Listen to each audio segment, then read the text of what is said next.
Hospital वालों पे जो एफआईआर वो उनके जो बच्चे गए हैं उनको 5-5 लाख रुपए कम से कम मुआवजा उस परिवार को मिलना चाहिए। हॉस्पिटल को क्यों नहीं दंड दिया जाए कि आपने मारे, आप आग लग गई, आप बच्चों 10,000 रुपये पर डे लेते हैं बच्चा रखने का, सर एहसान नहीं करते हैं वहाँ पे। नमस्कार, आप देख रहे हैं आज तक डिजिटल और मैं हूं आपके साथ अनूप आकाश वर्मा।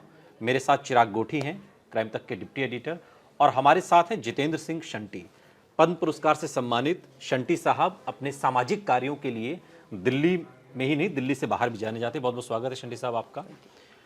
दिल्ली के विवेक विहार इलाके में चाइल्ड केयर सेंटर में जो घटना हुई, जिसने इस पूरे दिल्ली नहीं बल्कि पूरे देश को सन्न करके रख दिया है, जिसमें नवजात बच्चे लापरवाही का शिकार होकर, शंटी साहब कितने मर गए उसके अंदर 7 की संख्या है।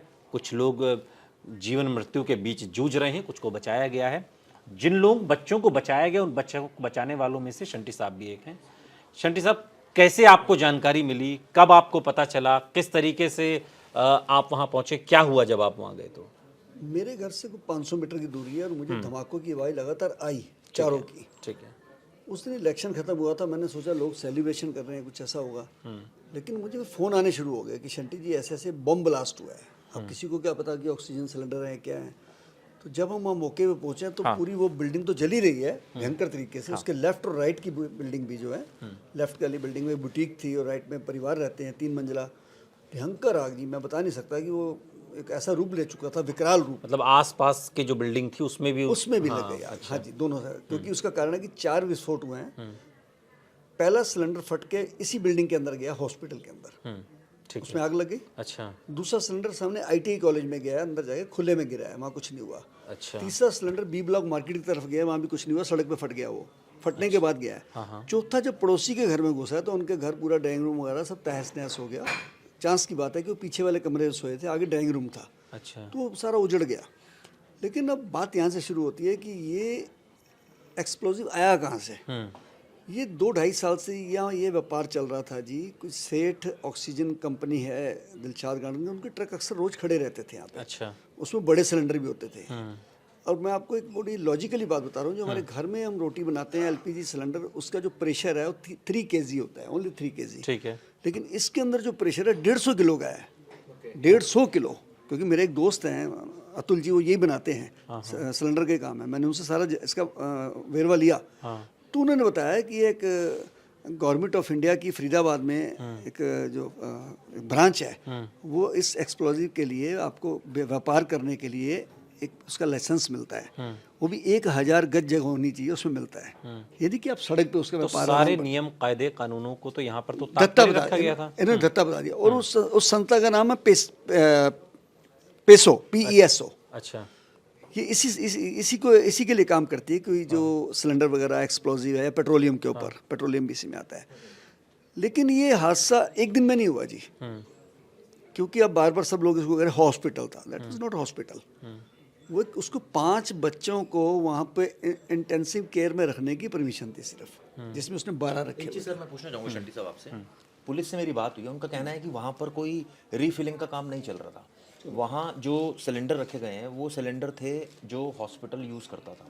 5 का वो, ये बात सही है कि 5 की वहाँ लिमिट थी, लेकिन वहाँ 25 से 26 बेड लगे हुए थे वहाँ पर, तभी इतनी बड़ी कैजुअलिटी हुई।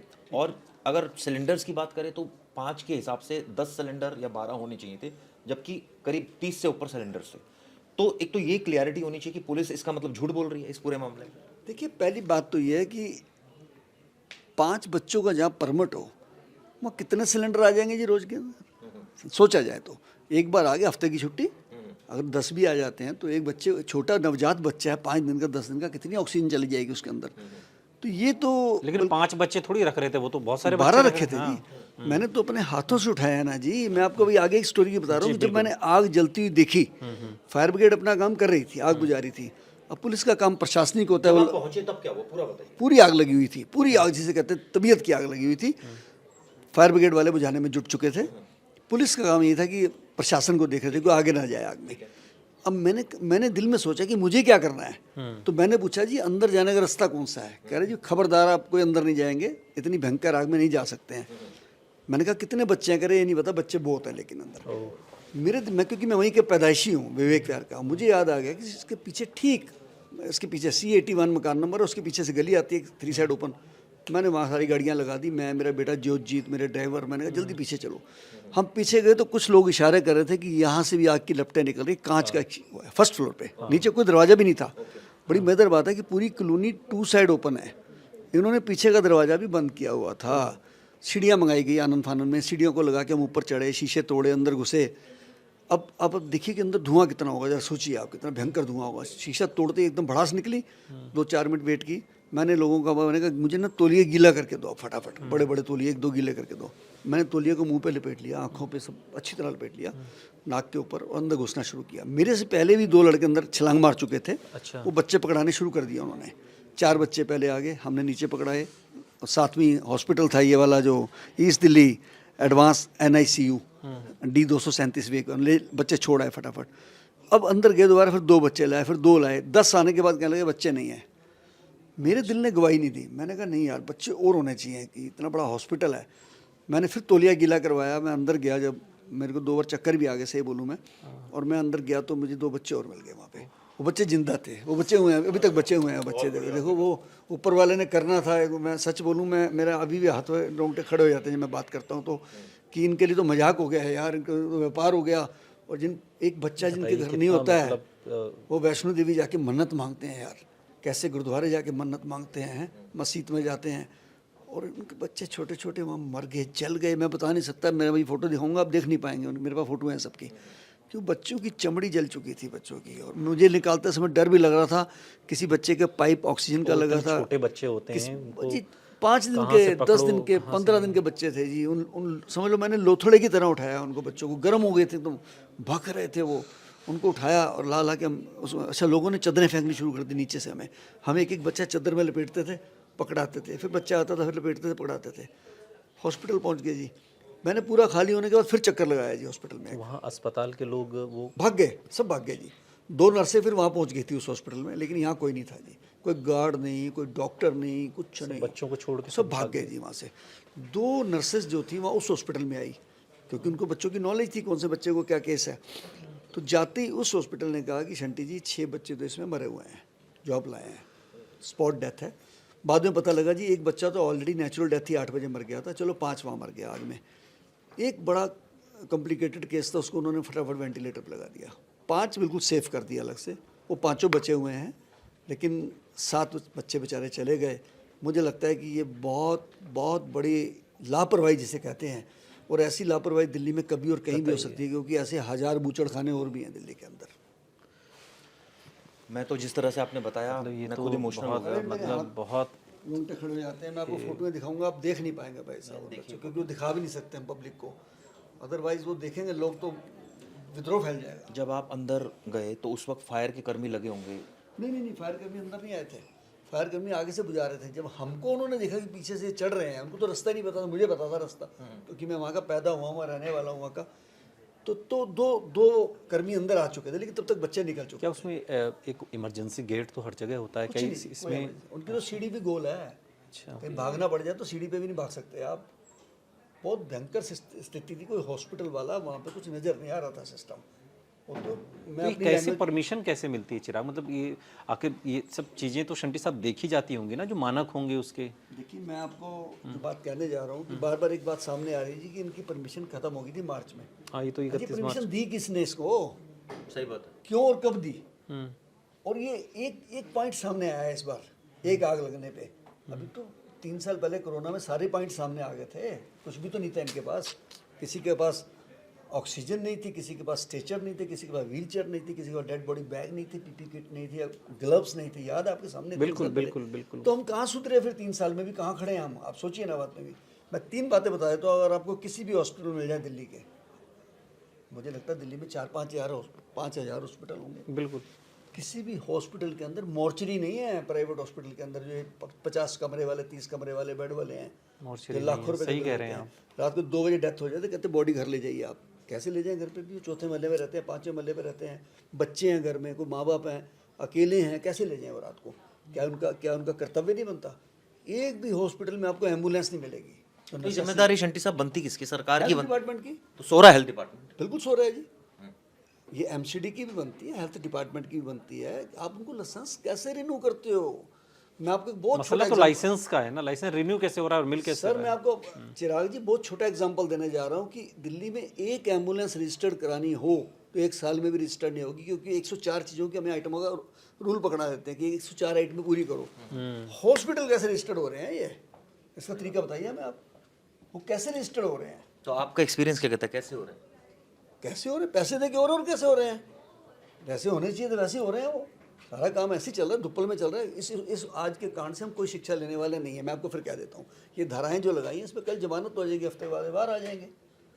ये तो सीधा सीधा और मर्डर का केस है। इसके तो 7 मर्डर है। 4 और भी हैं फ्रेंच, मतलब इस तरीके के इसके। ऐसे 4 नहीं, ऐसे 4000 मिल जाएंगे दिल्ली में आपको भाई साहब, कमरों के अंदर जो चल रहे हैं हॉस्पिटल। इनको क्यों नहीं देखते? मुझे लगता है कि मैंने एक छोटा सा घर में बेकरी खोलनी हो, मेरे 10 लाइसेंस चाहिए होंगे उसमें। इनकी बत्ती कहाँ से लग गई, पानी कहाँ से लग गया, हाउस टैक्स कहाँ से लग गया, और नॉर्म्स तोड़े ये गए। पता चला है शंटी साहब कि DGHS जो विभाग है दिल्ली सरकार का, उसकी जिम्मेदारी बनती है इसको परमिशन देना, इसको निरीक्षण करना। तो आप सीधा सीधा ये एक्यूज कर रहे हैं कि सरकार की तरफ से, स्वास्थ्य विभाग की तरफ से घनघोर लापरवाही इसमें। बहुत बड़ी लापरवाही है सामने सामने। इसका मतलब है घर बैठे हुए ठप्पे लगा के उनको परमिट दिए जा रहे हैं ना जी। सफाई है, मैं तो साफ कह रहा हूँ इस बात को, और दिख भी रही है आपके सामने, कुछ छुपा हुआ तो नहीं है ना। मैं एक चीज़ आपसे जानना चाहूँगा, बड़ा मुश्किल रहा होगा, आप मतलब हमने देखा कोरोना के टाइम में भी आप जान की अपनी परवाह किए बिना बहुत काम कर रहे थे।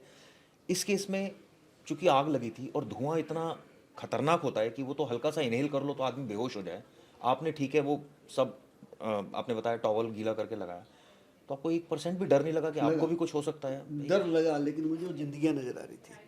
मुझे लग रहा था कि वो बच्चे किसी के माँ लेकिन बाप शंटी साहब, आप अगर नहीं हिम्मत करके गए होते, पता नहीं क्या बोलूँ मैं, जल गए थे सारे बच्चे। सही बोलूँ मैं, वो तो उनके बाकियों को तो डीएनए भी हो जाते हैं, इन बच्चों का क्या DNA वो होना था? मतलब मिलना ही कुछ नहीं था। वो बेचारे इतने इतने मासूम से बच्चे, मैं तो आपको फोटो में दिखाऊंगा, आप हैरान हो जाएंगे कि इतने छोटे कोमल बच्चे थे बेचारे।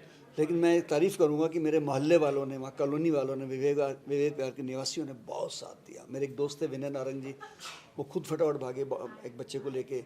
मेरे एक दोस्त और गोयल साहब थे, वो कहते नहीं जी एक बच्चा मैं लेके जाऊंगा। मेरा बेटा जोत, जैसे ही मैं बच्चा निकालता था वो अपना एम्बुलेंस लेके फट से छोड़ के आता था, फिर एक बच्चे को छोड़ के आता तो ये कहाँ किस हॉस्पिटल में? विवेक विहार में था। हम सी ब्लॉक में थे, वो डी ब्लॉक में था, मात्र 200 मीटर पे।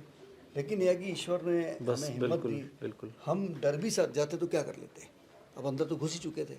हाँ मैं जब आखिरी बार देखने गया बच्चों को, उस समय मुझे डर इसलिए लगा कि धुआं सारा नीचे को ऊपर आ रहा था और ज़्यादा आ रहा था, और मैं अकेला था उस समय अंदर। मैं अगर गिर जाता तो शायद कितने ये फ्लोर कितने हैं इसमें? 2 ही फ्लोर है, 2 ही उसमें छत है। अच्छा। अगर मैं गिर जाता तो शायद मुझे वहाँ उठाता भी ना कोई, ये भी निश्चित है, क्योंकि अंदर ही नहीं आ सकता था, आगे से रास्ता नहीं था, पीछे शीशे थोड़ी में अंदर आया था। लेकिन टोटल कितने बच्चे थे इस? 12 बच्चे 12 टोटल थे इसके अंदर, जिसमें 7 चले गए। और बड़ी मजेदार बात है कि कल हम जब सुबह वहाँ खड़े थे तो 2 माँ बाप तो आ गए थे कल ही। अच्छा।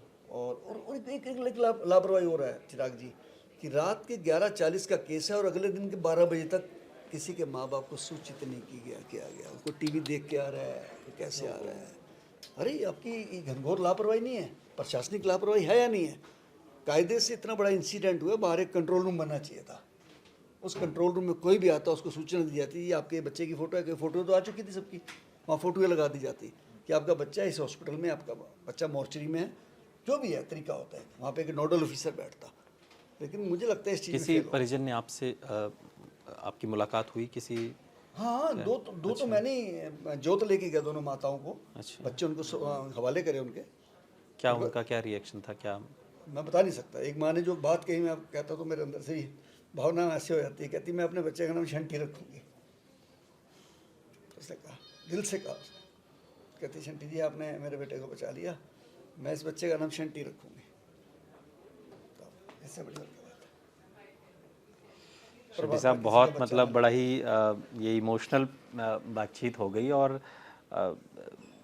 जिस तरीके का, अगर मैं ये कहता हूँ चिराग, अगर शंटी साहब नहीं हिम्मत दिखाते आप, तो मतलब कोई कल्पना नहीं की जा सकती है किस तरीके से ये चीज़ें चल रही थी। लेकिन इसका एक दूसरा पक्ष है जिसे समझना बहुत ज़रूरी है। आप चूँकि सामाजिक कार्यकर्ता हैं शंटी साहब, अब जिस इलाके में ये हुआ उसी इलाके से ही हम शुरू करते हैं।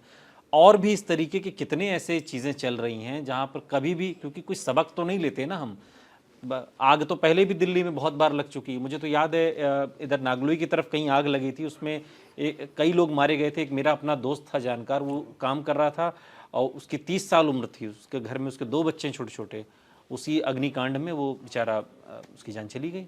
तो सबक तो हमने ना उससे लिया ना उसके बाद जो आग लगी। अब ये जो अग्निकांड है इससे भी क्या सबक ले पाएंगे पता नहीं। और भी क्या इस तरीके के चल रहे हैं जो आपके नॉलेज में हैं, जिनकी शिकायतें भी की जाती हैं लेकिन वही हाथ पर हाथ धरे हुकूमत बैठी रहती है। मैं 2 एग्जांपल देता हूँ आपको। उपहार कांड के अग्निकांड से क्या हमको अकल आई? नहीं आई, बिल्कुल नहीं आई। आप चले जाइए दिल्ली के किसी मॉल में, अगर आग लग जाए, पर्वतना न करे या भूचाल आ जाए, कुछ आ जाए डिजास्टर के लिए, वहाँ भागने की जगह नहीं है। एस्केलेटर तो तुरंत बंद हो जाएंगे। जैसी आग लगेगी सबसे पहला काम है कि एक्सीलेटर बंद हो जाएंगे, वो बिजली से चल रहे हैं। तो उसके बाद भागने का इंतजाम नहीं है। और वो जो डोर होते हैं कई बार जो अपने आप खुलते बंद होते हैं, नहीं। वो कैसे होंगे? वो भी तो बिजली से ही होंगे। अब मैं और बताता हूँ, मैं एक बैंकेट हॉल में गया, लीला होटल के पास ही, मैं नाम नहीं लूंगा, ऐसे किसी के रोजगार का मामला है। 4 फ्लोर पे चल रहा है बैंकेट हॉल। मैं 4थे फ्लोर पे एस्केलेटर से गया। मैंने उसके मालिक को बुलाया, मैंने कहा भगवान ना करे यार अभी यहाँ पे आग लग जाए तो हम भागेंगे किधर से? कह रहा ये एस्केलेटर में, एस्केलेटर तो बंद हो जाएगा वो, तो भगदड़ मच जाएगी। कह रहा नहीं, एक पीछे जाके छोटी सीढ़ी भी है। मैंने कहा तुमने कहाँ एरो लगा रखे हैं? कहाँ एरो पता कैसे चलेगा? कैसे पता लगेगा आपने? मतलब आप मजाक कर रहे हैं, आपके लोगों की हजारों जिंदगियों के साथ चंद पैसों के बदले में मजाक कर रहे हैं। एक तो एग्जाम्पल दिया। दूसरा एग्जाम्पल, हम थोड़े दिन तो गर्म रहते हैं, 2-4 दिन मीडिया भी गर्म रहता है, हम भी गर्म रहते हैं, लेकिन कुछ सीखते तो नहीं ना अभी उससे। देख लीजिए ना, आप जो पीजी कांड हुआ था मुखर्जी नगर में, क्या पीजी बंद हो गई? अभी चलिए लक्ष्मी नगर, आपको 500 दिखा देता हूँ मैं। और ऐसे ही चल रहे हैं सब। सर उस गली में साइकिल जाने का रास्ता नहीं है। आपको ये देखना पड़ेगा, जहाँ पे 200 लोग रह रहे हैं वहाँ पे एम्बुलेंस भी आ सकती है कि नहीं आ सकती है? देखिए ना, गलियां वो इतनी पतली पतली, एम्बुलेंस कहाँ आएगी वो? जी आप एम्बुलेंस की बात करें, 4 आदमी नहीं, स्ट्रेचर नहीं जा सकता। सही नहीं जा सकता है। मैं जब डिजास्टर का कोर्स कर रहा था तो उन्होंने एक क्वेश्चन पूछा था, वो चांदनी चौक के बारे में पूछा था कि दरीबा, फलाना दरीबा में अगर भूचाल आ गया और बिल्डिंगें गिर गई तो आप लोगों को कैसे बचाएंगे? ये क्वेश्चन था उसका। मैंने आगे जवाब लिखा था, एक नहीं बचेगा।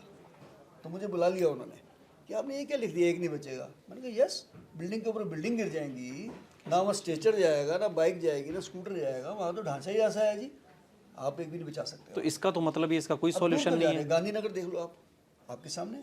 तो इसका तो कोई सॉल्यूशन नहीं है फिर। सॉल्यूशन है। क्यों? वो तो भूगोल ही उसका वैसा है ना शंटी सर साहब। भूगोल है ना, तो वहाँ पे सिर्फ रहने के लिए बनाने देना। रहने के लिए बनाएंगे तो उसमें बंदे कितने रहेंगे? 2 या 4। बिल्कुल। वो कमर्शियल होने से क्या हो गया? वो 400-400 बंदे एक मकान में है। सर बात समझिए आप, भूगोल चेंज हो सकता है, क्या नहीं चेंज हो सकता है? ये तो पूरा जो नेहरू नगर है या लक्ष्मी नगर, ये जितने भी जो इस तरीके के इलाके हैं यहाँ पे चेंज हो सकता है। अगर सरकार चाहे, जब मेट्रो बनी है तो मंदिर, गुरुद्वारे, मस्जिद एक जगह कर दिए गए ना शादरे के, सारी सब्जी मंडी हटा दी गई ना। बिल्कुल क्या नहीं चेंज हो सकता है? अगर प्रशासन चाहे तो क्या नहीं हो सकता है?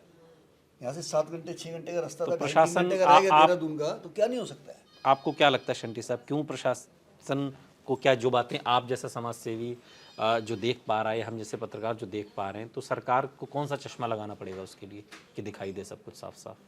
सरकार को जनता, कोई भी सरकार हो, मैं शॉर्ट में करूँगा, सरकार को जनता के ऊपर ही निर्भर नहीं कर रहा है। जैसे बच्चों का केस है, 7 बच्चे जिनके गए, अगर उनसे एक केस कराएंगे तो केस थोड़े दिन में खत्म हो जाएगा। मेरी बात ध्यान से समझ लेना, क्योंकि फिर उनको इतना ड्राइवर रहेगा, कौन कोर्ट जाएगा, ये जाएगा। मेरी जैसी NGO से कि मैं करता हूँ केस, अगर मैं सारी ज़िंदगी बेल होने दूँ, कह देना मेरे को आप। सही बात। वो जो केस है किसी NGO की तरफ से होना चाहिए, किसी व्यक्ति विशेष की तरफ से होना चाहिए, ऐसा नहीं पर्सनैलिटी की तरफ से। बेचारे आम बेचारे, उनको रोटी खाने को पैसे नहीं होंगे जिसके पास, वो केस में कोर्ट में लड़ेगा क्या? 1 तारीख पे जाएगा, दूसरे में लिख के दे आएगा मुझे कुछ नहीं करना जी, वो भूल जाएगा उस समय। इसलिए केस हो तो स्ट्रॉन्ग हो। समझ रहे मेरी बात को? ठीक। निश्चित तौर पर जो हुआ विवेक विहार में, उससे सबक लेना चाहिए। सबक सरकार को भी लेना चाहिए, हमें भी लेना चाहिए, लेकिन क्या हम सबक लेंगे? क्या हमने सबक लिया? इससे पहले जो अग्निकांड दिल्ली या देश के अलग अलग हिस्सों में होते हैं, ये एक बड़ा बुनियादी सवाल है। लेकिन बहुत बहुत शुक्रिया आपका शंटी साहब कि आप जी जी कि उन हॉस्पिटल वालों पे जो FIR वो 302 की होनी चाहिए। उनके जो बच्चे गए हैं उनको 5-5 लाख रुपए कम से कम मुआवजा उस परिवार को मिलना चाहिए। मुआवजे की बात की है सरकार ने, उन्होंने लाख रुपए देना है जी, मुझे पता है कब मिलना है। हॉस्पिटल पर क्यों नहीं दंड दिया जाए कि आपने मारे, आपने मर्डर, उनके ऊपर मर्डर का केस चलना चाहिए। This is murder, not 304, murder है 302। वो कहाँ भाग गए आप लोग? इतनी बड़ी लापरवाही। आग लग गई, आपने, आप बच्चों से 10,000 रुपये पर डे लेते हैं बच्चा रखने का। सर एहसान नहीं करते हैं वहाँ पे, 10,000 रुपीज़ पर डे, मजाक नहीं है। और आग लग गई और आप भाग गए। ऐसा तो नहीं हो सकता, मैं आपकी टैक्सी में जा रहा हूँ, टैक्सी में आग लगी तो ड्राइवर भाग गया तो मैं तो अंदर ही रह गया ना। टैक्सी के ड्राइवर का फ़र्ज़ बनता है कि मुझे निकाले, मुझे सेव करे, मैं पैसेंजर हूँ उसका। तो ये बच्चे, उनके भी तो बच्चे थे जो कमाई दे रहे थे 4-4 हॉस्पिटल के अंदर। अब वही बात है ना, जब केस होगा तो उसको केस कैसे लड़ा जाएगा, कैसे, अब तो फटाक से जमानत मिल जाती है, तो बहुत सारी चीज़ें, मैं लेकिन करने को तैयार फिर हूँ। भी मुझे सरकार कहेगी या मुझे एडवोकेट्स कहेंगे, पुलिस कहेगी, तो मैं इसमें पार्टी बनने के लिए तैयार हूँ, क्योंकि मैं प्रत्यक्ष गवाह भी हूँ वहाँ पे। मैं ज़िंदगी में विड्रॉ नहीं करूँगा, ये बात मैं कहता हूँ। बहुत बहुत शुक्रिया शंटी साहब, आपका बहुत बहुत शुक्रिया। आपकी वजह से कुछ बच्चों की जान बच पाई, इसके लिए बहुत बहुत शुक्रिया। तो शहीद भगत सिंह सेवा दल के मेरे वॉरियर हैं जो, बस थैंक यू। यहाँ रुक रहे हैं, लेकिन आप कहीं जाइएगा नहीं, बने रहिए हमारे साथ, देखते रहिए आज तक डिजिटल।